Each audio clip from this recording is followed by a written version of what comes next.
Hi, it's me again. Just about to say hi. Just going to post a letter. I've missed the post today. But yeah, I've got to go and post a letter and then go meet a friend. So I thought, well, I might as well film myself on the way. Got nothing else to do. Yeah, so the topic of today's vlog is going to be all about relationships, believe it or not. Before I do though, just want to thank my extra subscribers. Thank you for subscribing. Hope you're enjoying the vlog. Obviously you're new to the channel. This is a new vlog channel, so hope you keep enjoying the content. But yeah, relationships. Yeah, I always get asked a lot of questions like, oh, so why aren't you in a relationship? Why don't you do regular dating? Why aren't you on Grindr and all of these relationship, well, I wouldn't even call them relationship apps. They're like the quick fun apps, if you get me. So I have used them before in the past, but I choose not to. But there's been a recent article in the paper and online and in the media about this police officer who met some guy off Grindr who decided that the best thing that he could do was to put him in a bath full of acid, hydrochloric acid, and he killed the guy. There was one last year, I think it was in London, serial killer who'd, sorry, I'm just picking my lips. Yeah, who'd literally murdered about 6 or 7 victims, some guys that he met on some app. I think that was through Grindr as well. And back in my day, you know, you went to the club, you hooked up with someone that you met, or that bought you a drink, or you got to know the person first before you went home with them. But now it's like they don't even go to the club, they just go straight to the house, you know, and there's so much danger involved in that.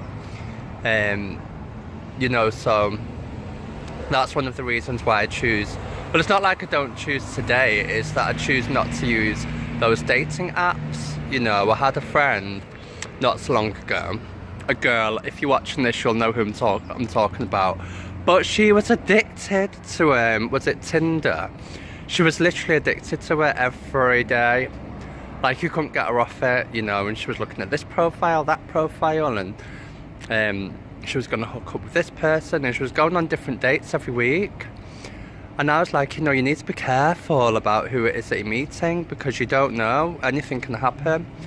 So yeah, I think that's one of the reasons why I'm single, because I choose not to use those dating apps. So yeah, because there's lots of dangers involved. So just thought I'd answer that question for you before you start asking it. But yeah, I'm gonna go and post my letter now, and I'll be back on later.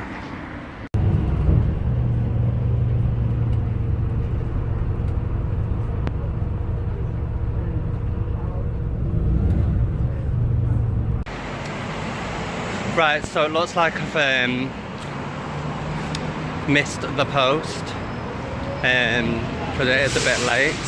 We'll just have to get delivered tomorrow. I'm still going to post it. But they've just well, my mum said that they changed the collection times for the post. It used to be at 5 o'clock, now it's at 4 o'clock or something. But nevertheless, it will still get posted.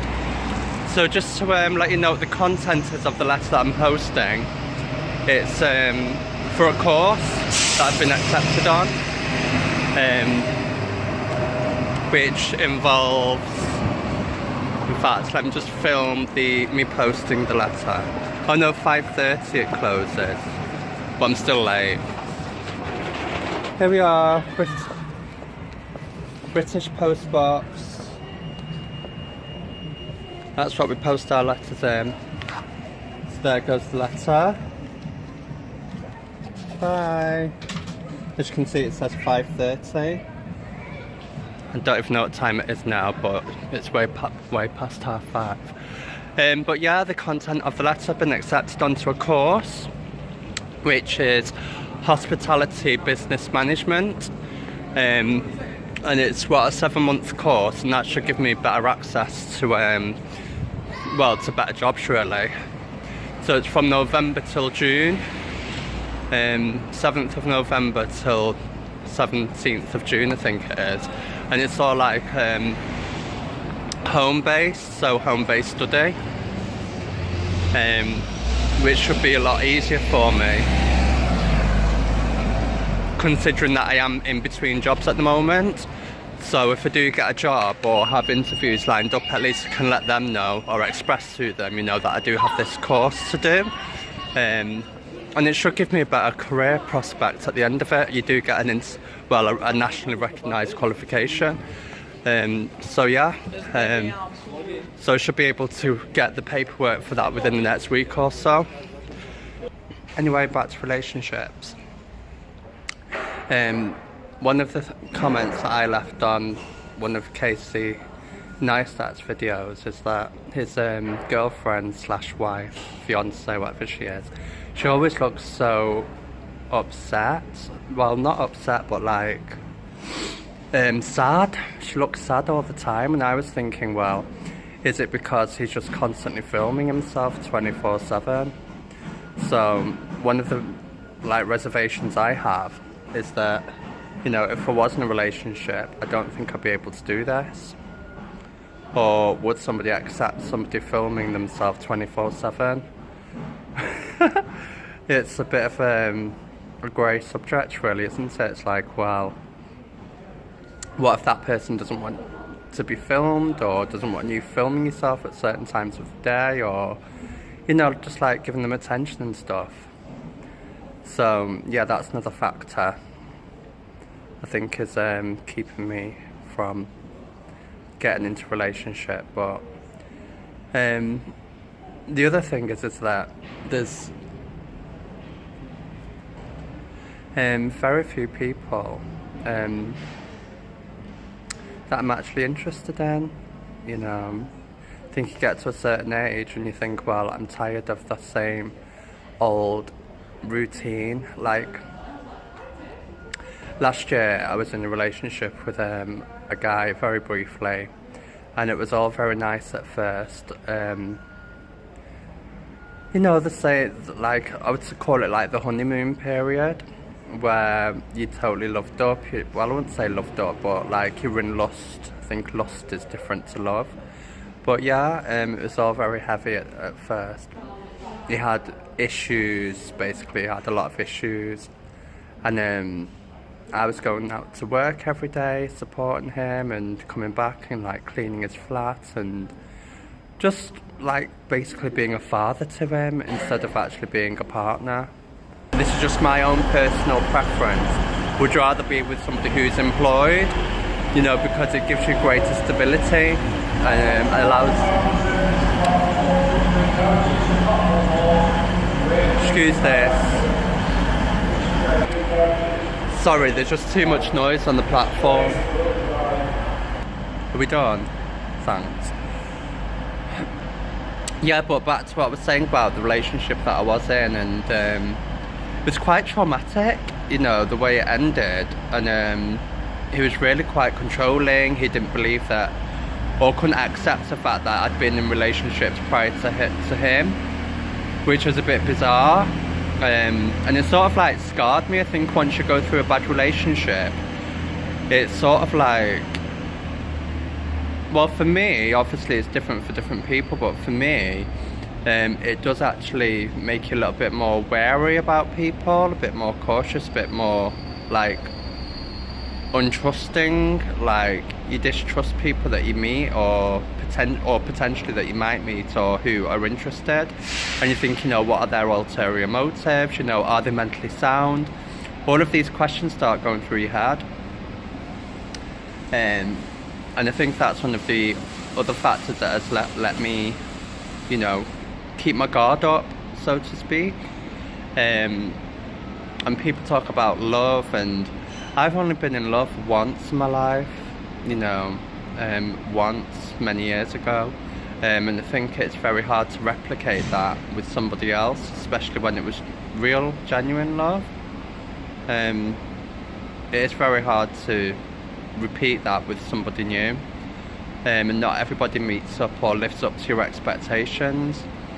There are people that I know who are in relationships that they don't want to be in, and in relationships just for the sake of keeping face. And you know, I know people who've got married and who are in really, really unhappy relationships married, and they feel trapped, you know, and I don't want to be in that position. I would rather be with somebody who loves me for who I am, you know, not for who they want me to be. So yeah, relationships, not the greatest subject for me, but I just thought I'd put it out there, especially with everything that's going on in the media about that police officer that got killed off the guy that met off Grindr. It's like, oh God, you know. But yeah, I'm in Manchester now, just got off the train. There was a bit of drama on the train. Some old man was like, oh, can you shut the window please? And then to this couple, and they're like, no. And then they all started kicking off, they started shouting at each other. And I just sat there in the middle like what the... I thought, shall I start vlogging it? I thought, no, that'll probably just antagonise the situation. So I just left them to it. But it's quite hilarious, you know, when you get involved in a fight on the train, it's like you've got nowhere to go. It's happened a few times that, or on the bus as well, even on the bus it happened. But yeah, I'm in Manchester now, just going to meet my friend. Don't think my friend wants to be in the vlog, by the way. May do at some point in the future, but as of right now, it's a no-no. But I've got a friend who lives in Malta, and I was thinking about actually going over there. Either next week or the week after, like a last minute surprise. So if she's up for it, I might include her in the vlog. But I don't want you to think it's just going to be me 24/7. I will get some other people involved in the channel, just to make it a little bit more entertaining for you. So yeah, we're just passing my lovely shop that I love to be in. Oh, they've took away the telly. They must have watched the vlog, look. This is a shop I was in my second vlog, and it had a telly in the background, and I was actually filming myself being filmed on the telly, but they've took it away now. Obviously they're watching me on the channel, that's why they've took it away. So yeah, I'm just gonna meet my friend now, and I'll be back on later. Ciao for now. Juice shops, falafels, I think they call them, lots and lots of hairdressers, gold shops, bookies. So if you are planning to come to Manchester, this is like the heart of the Asian community. All the curry shops and the curry restaurants. So yeah, there's a lot of stuff around here, so I just thought I'd film this bit for you. So I can't find a tripod anywhere. There's like a million mobile phone shops and not one of them sells mobile phone tripods. So I'm going to get myself one from Bolton tomorrow where I know I can get one. So yeah, just thought I'd show you Wilmslow Road. So ackee and saltfish, plantain, pickle, prawns, chicken, dumplings. This is what you can expect to see in the heart of a Jamaican takeaway. And here we have all of the black historians, people that are famous in black history.